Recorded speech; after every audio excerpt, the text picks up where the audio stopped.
नमस्कार, सच्ची रिपोर्ट में आपका स्वागत है। मैं आपके साथ निकिता श्रीवास्तव। आइए रुक करते हैं आज की तमाम बड़ी खबरों का। कुशीनगर में आमजन की सुरक्षा पर बड़ा सवाल खड़ा है। पत्रकार अंशुमान पांडे ने ठोकी लोकसभा चुनाव की ताल, चुनाव प्रचार में कूदे। कुशीनगर लोकसभा क्षेत्र 65 से क्रांतिकारी बागी के नाम से पहचाने जाने वाले अंशुमान पांडे आज जनहित के मुद्दे को लेकर चुनावी जनसंपर्क करने निकल पड़े हैं। अंशुमान पांडे के स्वतंत्र पत्रकार हैं और पत्रकारों की आवाज पर उठ खड़े होने वाले बागी के नाम से प्रसिद्ध हैं।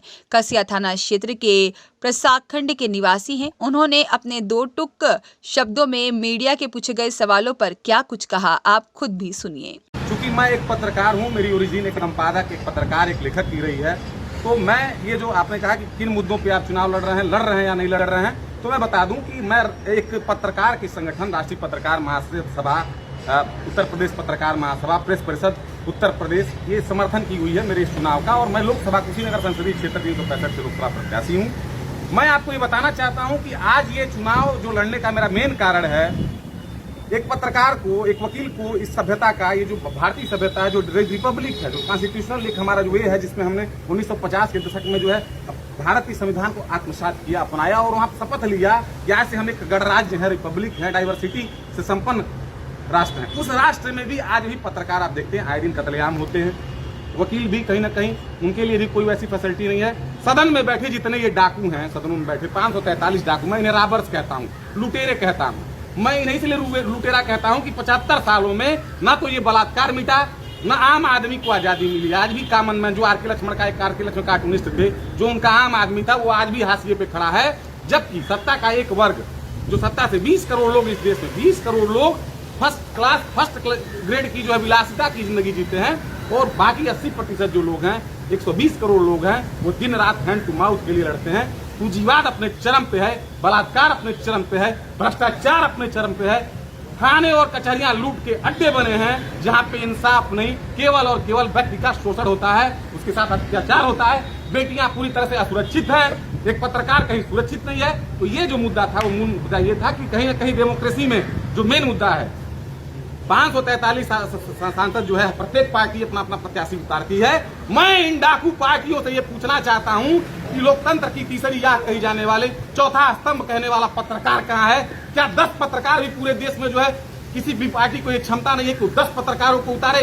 क्योंकि ये सदनों में बैठे डाकू, ये नेता जानते हैं कि अगर पत्रकार अगर सदनों में पहुंच गया, अगर वकील सदनों में पहुंच गया, तो इनकी जो भ्रष्टाचार है, इनकी जो डाकूगिरी है, वो सड़कों पे आ जाएंगी और इनका ये सदन भरा जाएगा, जो इरविन का बनाया हुआ देल है। हवा, तेल, नमक, पानी, दवा पे ये सरकार जीएसटी लेती है।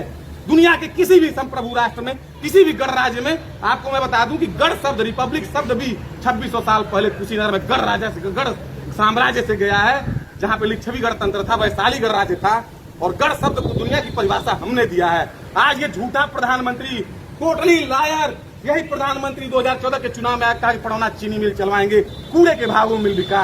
इस प्रधानमंत्री ने यहाँ के लोगों की जनता से छल किया, कहा कि एयरपोर्ट बना रहे हैं इंटरनेशनल। 65 सालों में नेहरू का सपना था ये कुशीनगर का एयरपोर्ट। पत्रकार, मेरे जैसे पत्रकारों ने दिन रात एक करके जन आंदोलन खड़ा करा के किस तरह से इस एयरपोर्ट को चालू करवाया। 21 महीने, 26 महीने पहले वही झूठा प्रधानमंत्री यहाँ वादा करके गया, और ये जब एयरपोर्ट बना था तो इसका ये जो प्राकलन समिति थी, वो कही थी कि 35 लाख यहाँ पर्यटक हर साल आएंगे, 10 लाख युवाओं को रोजगार मिलेगा। एक सेकंड में एक वो अंतर्राष्ट्रीय उड़ानें नहीं हुई। मोदी जी ने कहा कि कोरिया, जापान और अब अमेरिका भी आपके पैर के तले है। मैं बता दूं तो 2.5 साल से वो एयरपोर्ट बंद है। स्वयं जनता अभियान, जब प्रधानमंत्री अभी 5 मिनट के लिए आए थे, तो उसने चलाया था कि 4 माह से बंद एयरपोर्ट, एक अंतर्राष्ट्रीय उड़ान नहीं हुई। रेलवे जो पिंक बुक में 2017 में पूर्व सांसद राजेश पांडे ने 65 किलोमीटर की परियोजना 2017 में ही 1 करोड़ रुपया उसमें स्वीकृत करा के रेलवे बोर्ड से पास करा दिया। सर्वे भी हुए, पिलर भी गड़े, वो रेल आज तक आई नहीं। किताबों में वो रेल आती है, किताबों में वो एयरपोर्ट आती है। मैं कहता हूं, बेटियों के साथ आज भी आप सरेआम चौराहे शराब बिकवाएंगे, आप मोबाइल पे ये पूर्ण घटियाई के वीडियो चलवाएंगे देवर भाभी के, और हमारी बेटियां सुरक्षित रहेंगी।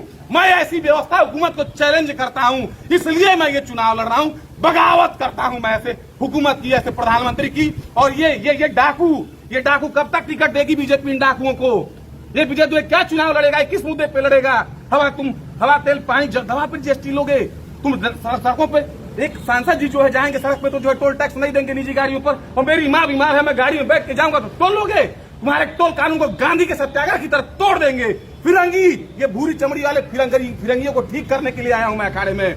यही मैसेज है मेरा, और मैं जनता से आपके माध्यम से अपील करता हूं, इस पोर्नोग्राफी को, ये जो बेटियों के लिए अभिशाप बन चुका है, हर दिन यहाँ पे सीता मारी जाती है, हर दिन यहाँ पे रावण मारते हैं। एक दिन में औसत उत्तर प्रदेश में 600 बेटियों का बलात्कार हो रहा है, पूरे देश में बलात्कार हो रहा है, और तुम कहते हो कि सब कुछ अच्छा, अच्छे दिन आ गए, राम राज्य आ गया, तुम्हारे राज्य को उखाड़ के फेंक देंगे। हमारा नाम भगत सिंह अंशुमान पांडे, बागी पांडे है। बागी पांडे जी, इस तरह से बहुत सारे सांसद, विधायक, नेता, प्रतिनिधि सब लोग आते हैं, जो आपने पत्रकारों के लिए इस तरह से चिल्ला के बाकी सब बहुत सारे मंच हम लोग को मिलते हैं पत्रकारों को, कि चिल्ला के लोग भाषण देते हैं, और जैसे चुनाव बीतता है वैसे पत्रकार को ऐसे निकालते हैं, ऐसे उनको जैसे लगता है कि कभी किसी पत्रकार से उनकी कोई मतलब ही नहीं है।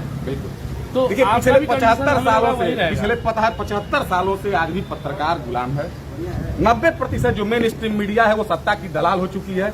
इसमें जागरण जैसे अखबार से लेकर तमाम बड़े बड़े चैनल, क्योंकि वो 26 हजार करोड़ का हमारे प्रधानमंत्री याद है उनको विज्ञापन देते हैं।